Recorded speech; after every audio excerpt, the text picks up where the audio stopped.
change in the fundraising sector has never been greater. But innovations in technology are evolving faster than our ability to understand them.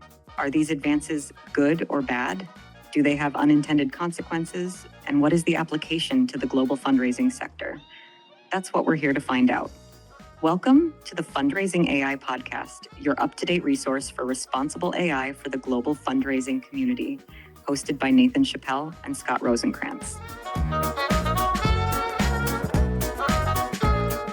Hi, everyone. I'm Nathan Chappell, and I am here with a special guest today for another episode of the Fundraising AI Podcast.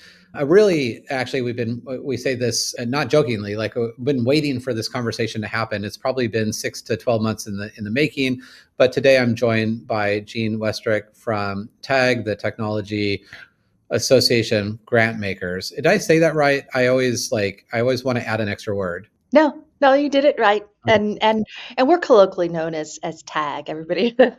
So TAG it always it. was. Yeah, okay, I know. Well, and I know TAG, of course, and it was like, it's always one of those things when I'm asked what does the acronym for this conference stand for? I'm like, I have no idea. I've been going there for 10 years.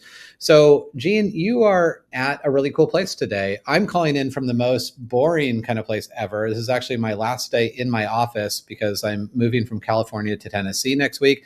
And I've got a white wall behind me. I literally have a chair and a desk that are going to probably be donated right after this podcast. But you're in a place called the Impact House, and you were telling me a little bit about it. And of course, everyone loves the sign that says more love because that's what we could all benefit from. But yeah. I think it's super cool. So why don't you share a little bit about it?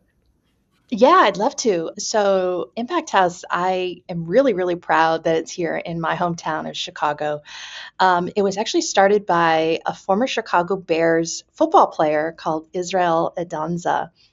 And he really wanted to create a place where changemakers could come and gather together and really spark opportunity for collaboration and building relationships in the social sector, in the philanthropy space. And so Impact House is kind of like a WeWork for those change makers. There are a number of anchor institutions that are here at Impact House Forefront, which is formerly known as the Donor Forum of Chicago. And so that is our philanthropic serving organization that serves the state of Illinois. And they have classroom space here and office space. There's a number of small foundations that have small staff here, Woods Fund of Chicago, Field Foundation of Chicago. And then people like me, who is executive director for a completely remote team at the Technology Association of Grantmakers. So I come here to gather my mail and meet up with colleagues and share office space this way. How cool is that? What a great idea. And I've heard of a few of these around the country, but none that seem as formalized as that. Next time I'm in Chicago, we're just definitely have to meet up there. But I was in a WeWork space for a while in Southern California, and it was cool and funky, but of course, not people that are necessarily aligned with what I was doing. They were, writing code or doing, different things. So how cool would it be to walk into a building and kind of know that the ethos of like what brings everyone together is that spirit of love and making an impact. And so I don't know, am I overstating, like, is there some sort of kind of like understanding of camaraderie, like we're all on team philanthropy or? That's really funny. So prior to joining the Technology Association of Grantmakers, I was 10 years at the Chicago Community Trust, which is one of the oldest community foundations in the country.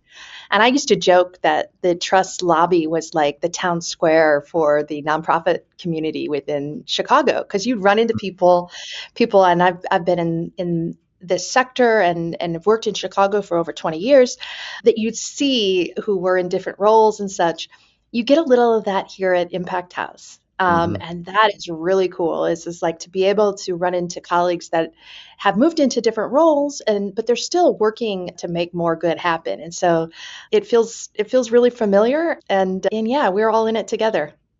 It's a place that I'd love to be able to hang out with. I mean, it speaks to my soul so much. So why don't we talk about a little bit about your transition over to TAG, because it hasn't been like a whole long, amount of time. So I'm sure a lot of drinking from the fire hose and trying to figure out, where the opportunities and gaps were.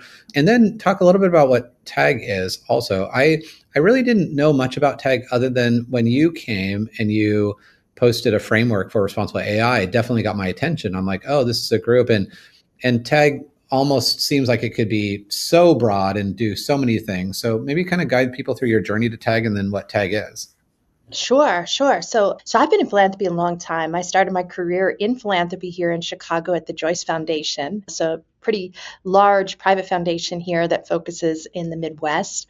And, I was a young, ambitious, optimistic 20 something who wanted to change the world for the better. And I didn't really know anything about philanthropy. I'm from a very blue collar background in Michigan. And so I come to this city and I start getting into this space of philanthropy and what that means.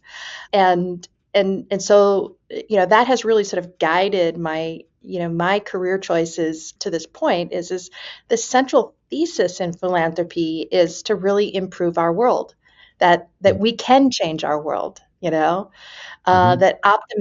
optimism and the passionate, smart people that were working towards that sort of brighter future really inspired me, and I'm grateful that I have had opportunity to work not just at the Joyce Foundation, but I spent 10 years at the Chicago Community Trust, which is one of the first community foundations formed in the country. And I started there actually as a project director to direct the Trust Centennial. As an opportunity for individuals to really get to know what the Community Foundation was all about. If your name is Chicago Community Trust, you sound like a bank. And so, Right. so it was an opportunity for us to lean deeper into the mission and reintroduce the spirit of philanthropy to everyday individuals so that they can tap into their own time, treasure, and talent in order to improve their community. I spent a number of years working in civic engagement for the Chicago Community Trust, where I led a project called On the Table, which was replicated in 30 cities across the country. It was a day of civic reflection and dialogue, so neighbors and strangers could break bread and talk about what matters in their community.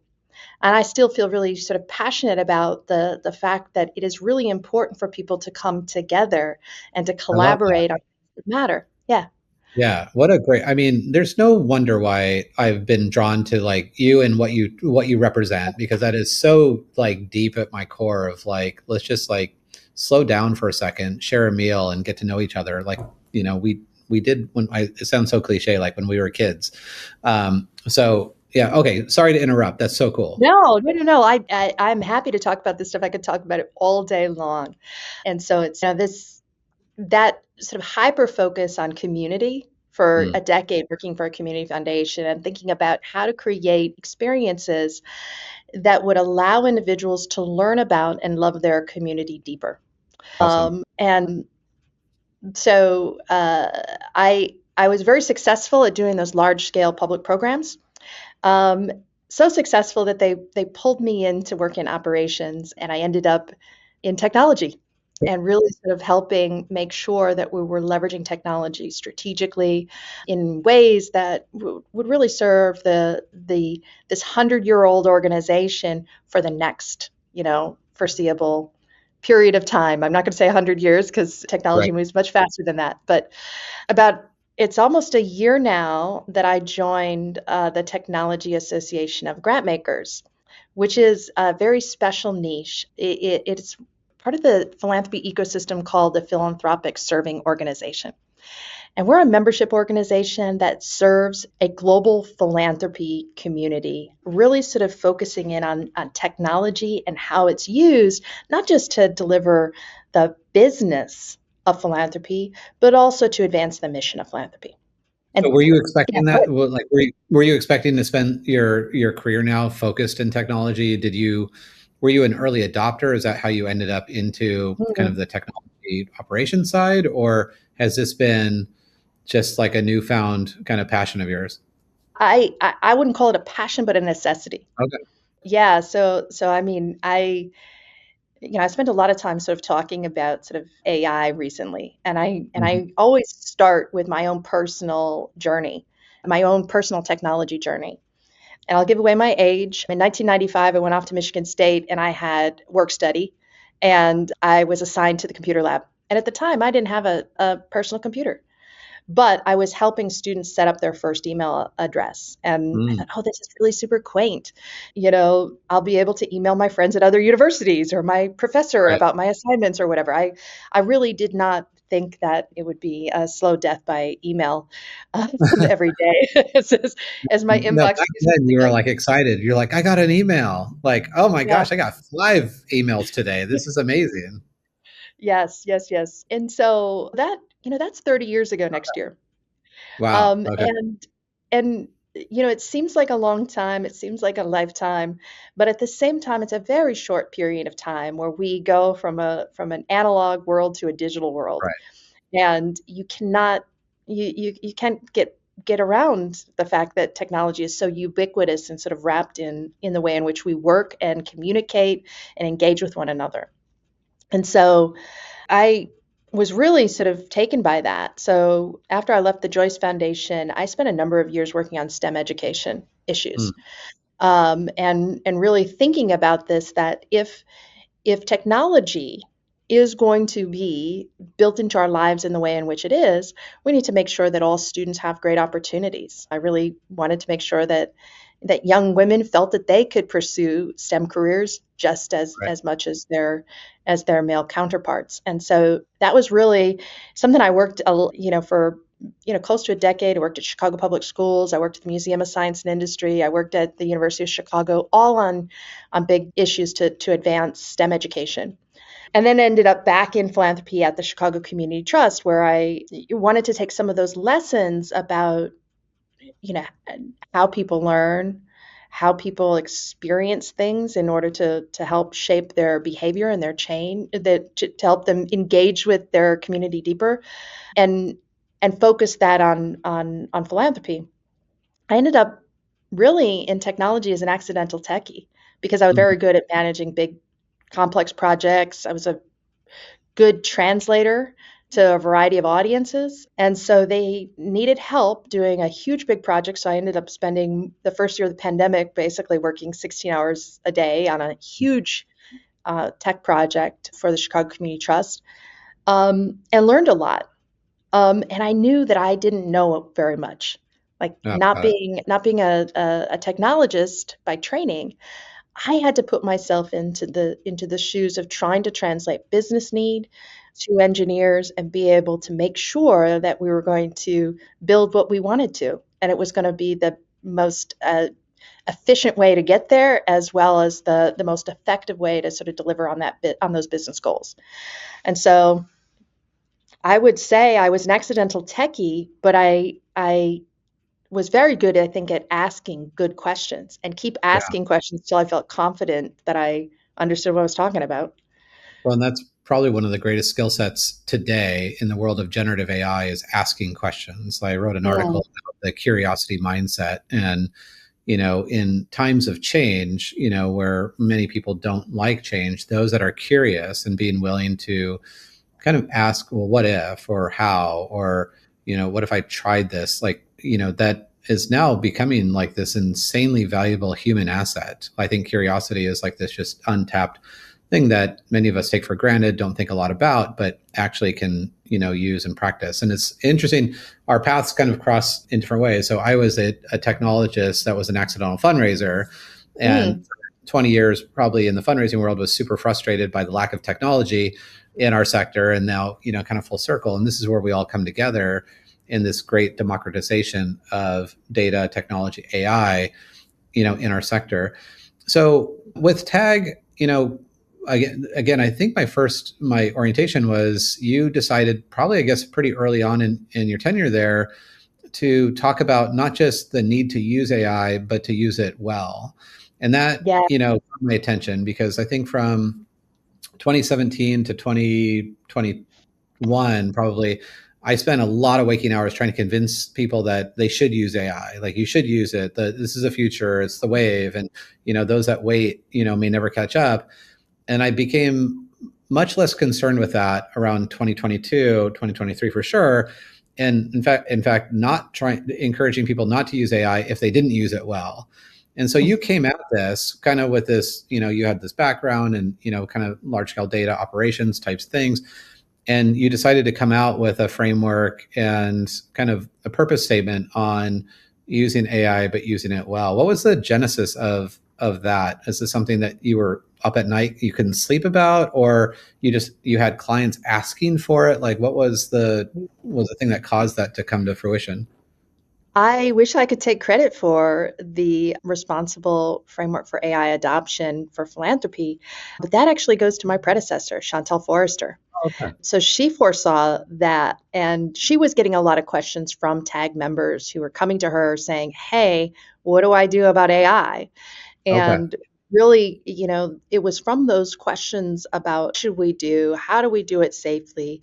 What do we do in order to protect, sensitive data, or to not sort of undo years of equity work, and perpetuate bias. They were all these sorts of questions. And so she actually led a really collaborative effort with members to help define a framework for responsible adoption for AI that would be purpose built for the philanthropy sector.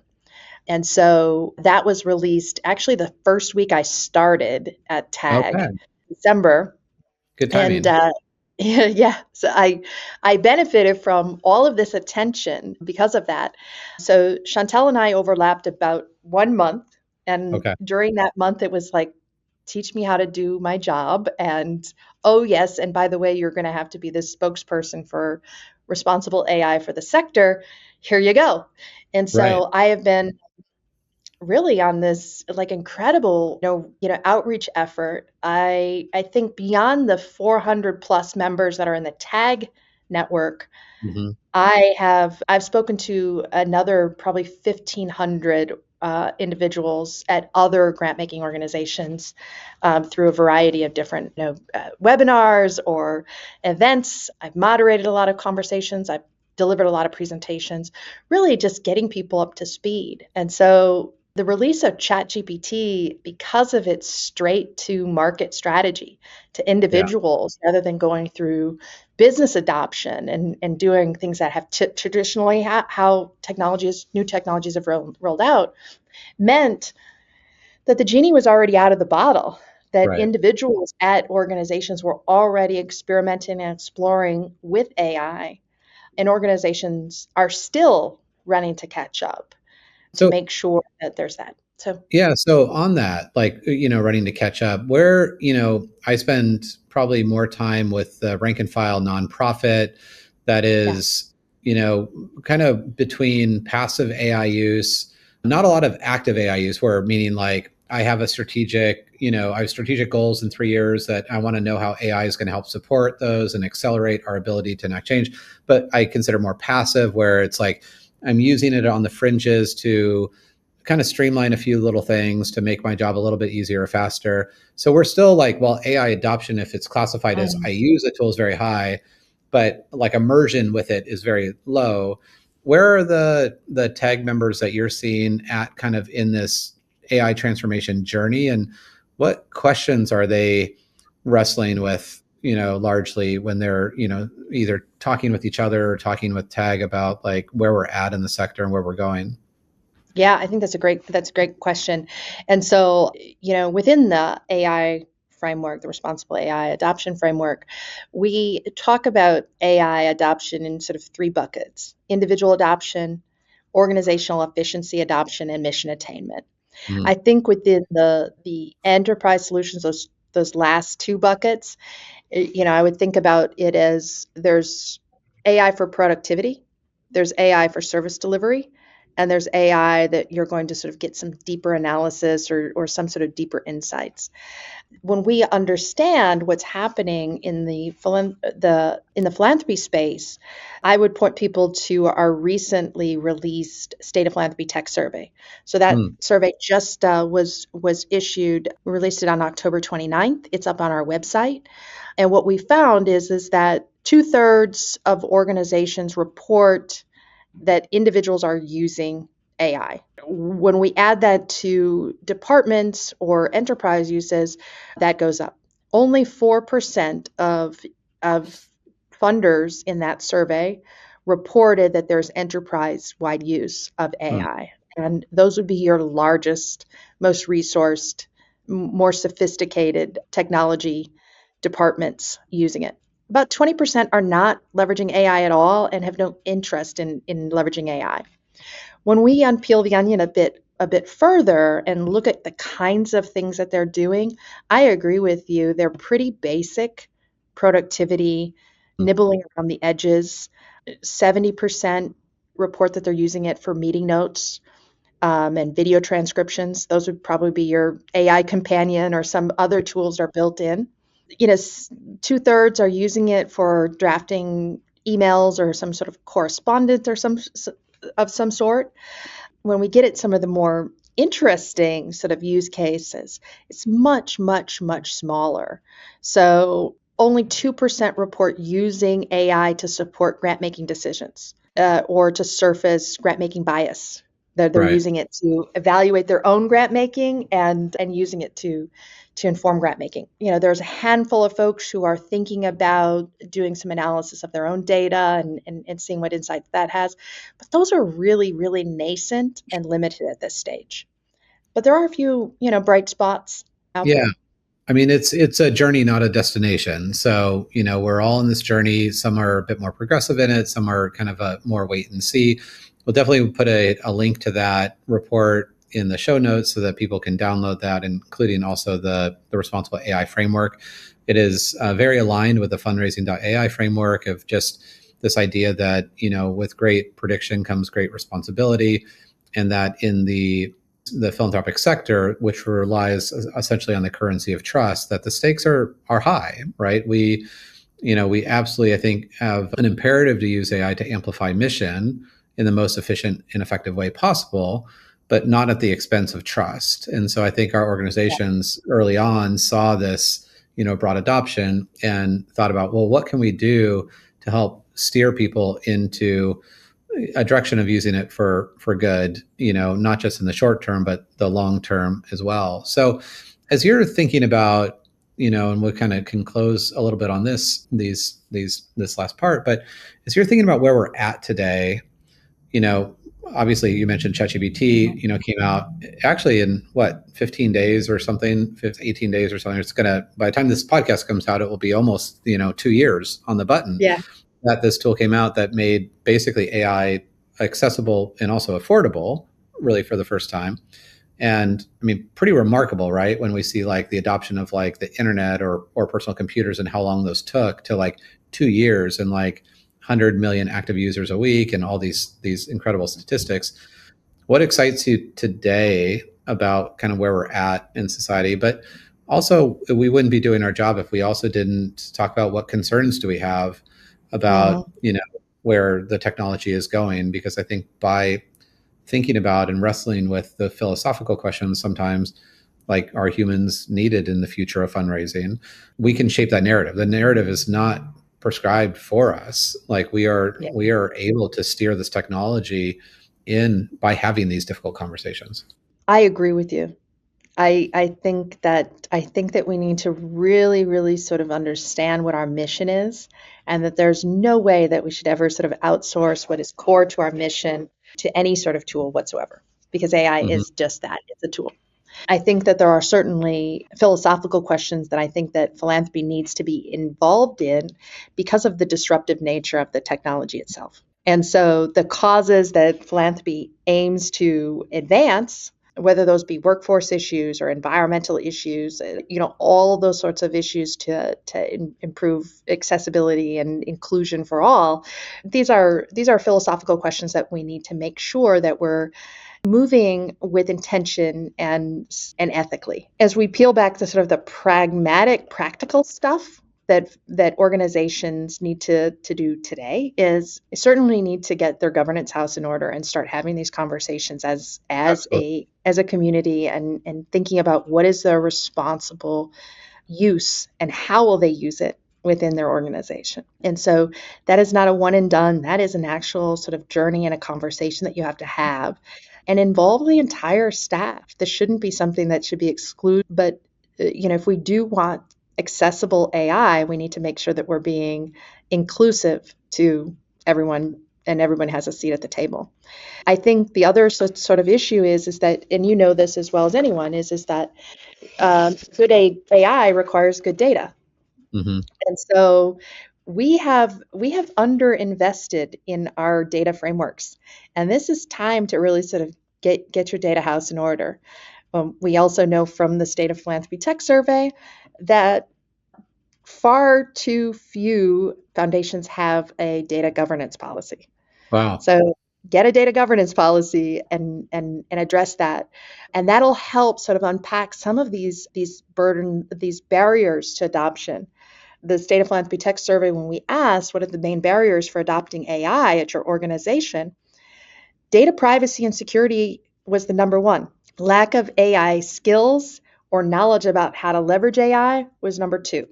And so, and then the third one was concerns around bias and fairness. Yeah. So I think that if you wrestle with the questions around data, the kinds of questions that you want to answer, the kinds of things you want to do with AI, you're going to address the skills and knowledge gap. You're going to address the gap around data quality and data governance. And I think you're going to, get at the heart of what we're trying to do. We're trying to increase more impact.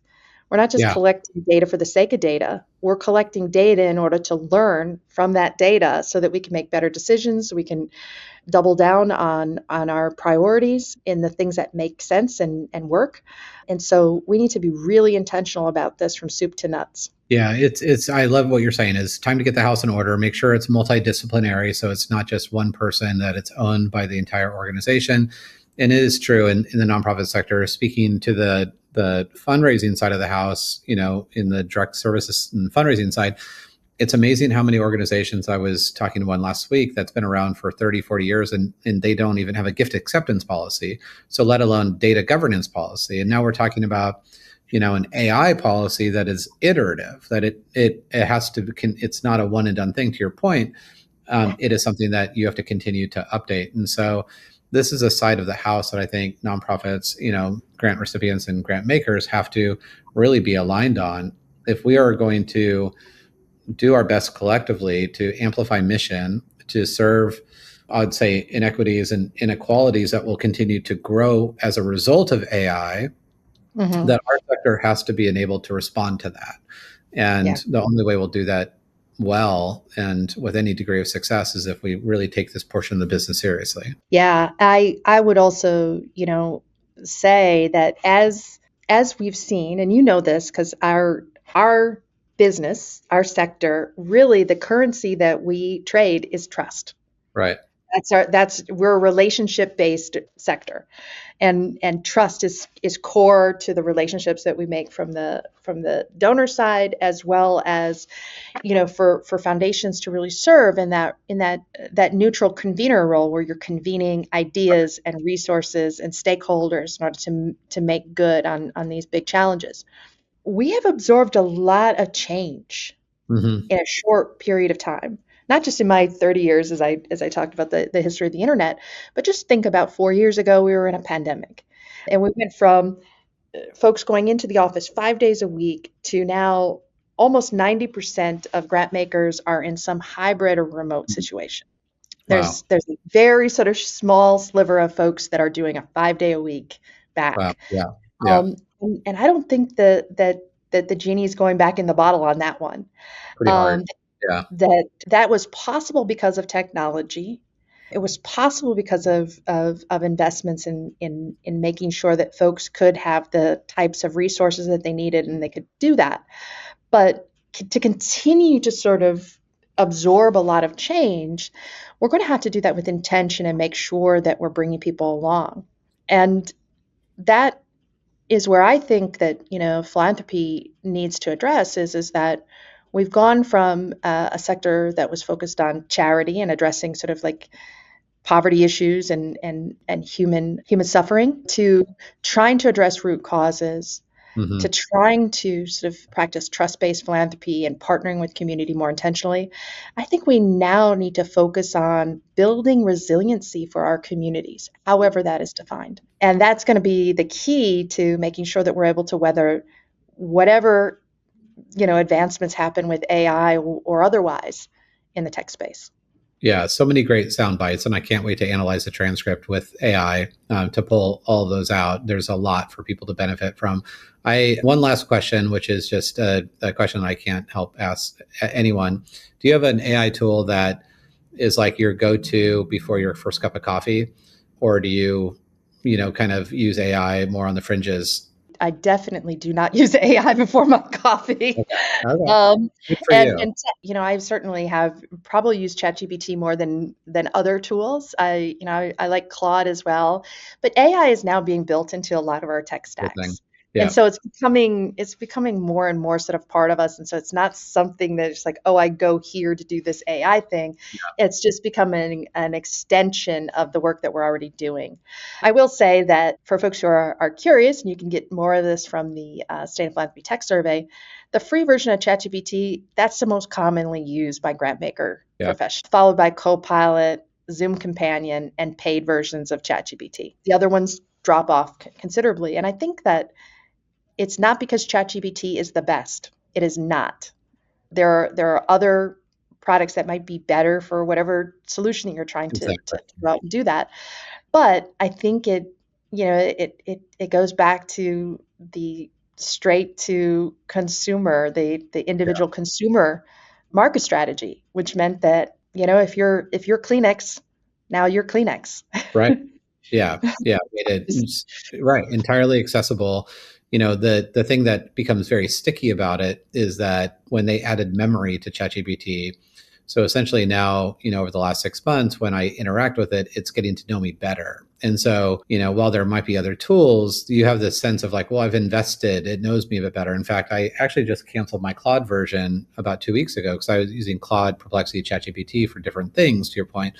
And I've realized because I spent more time in ChatGPT, it got to know my voice better. So Claude actually seems like a inferior product, but in most ways, Claude is actually a better writer in most cases than ChatGPT. So I think it just speaks to the point that people have their preferences. I talk about generative AI being like bottled water, that no matter how many different brands of bottled water there are at your grocery store, the key ingredient is bottled water, and you probably have a preference of one versus the other. It Mhm. could be price, or it could be a hint of mint, or it could be the square bottle, whatever it might be. But the large number one ingredient is water. So, Gene, I want to thank you for all that you do for our sector, not just being an AI hype person for sure, but being a person that is looking at how technology, not just AI, but all technology, can help support imperative, mission critical, I don't know what the right word is, critical initiatives all over the world, that grant makers are helping enable and reduce suffering and promote goodwill and for humanity, this and future generations. And so thank you for what you're doing there, and also being an advocate on the responsible side. We will include contact to you. I assume that's okay, on LinkedIn. I'd encourage people to follow you, also tag, and also the report. And thank you for highlighting some of the key highlights from that report. I think there's a lot for organizations to glean from that. Thank you. And thank you so much for inviting me to be here, Nathan. This is not the first time that we have been on a podcast, but this time I was interviewed by you instead of being a panelist with you. So Yeah, this was fun. it's great. I think our paths will continue to intertwine. I will end up in Chicago with you at some point, and that will be fun. And we'll have to do a sequel of the podcast in person or something when we Oh, do that. yes. We'll Yeah, interview some folks from Impact House. that's exactly what we should do. So, Gene, such a pleasure. Thanks for all you do. And we will talk to you soon. And for anyone on fundraising that are listening in, Fundraising AI, please like and subscribe or share this if you enjoyed it. If you didn't enjoy it, just keep it our little secret and don't tell anyone. But I'm just joking. We have amazing fans that listen to this podcast, and continue the questions coming. And we'll continue to bring interesting people like Gene on board and having conversations about all things AI and social good. Thanks, everyone. Thank you.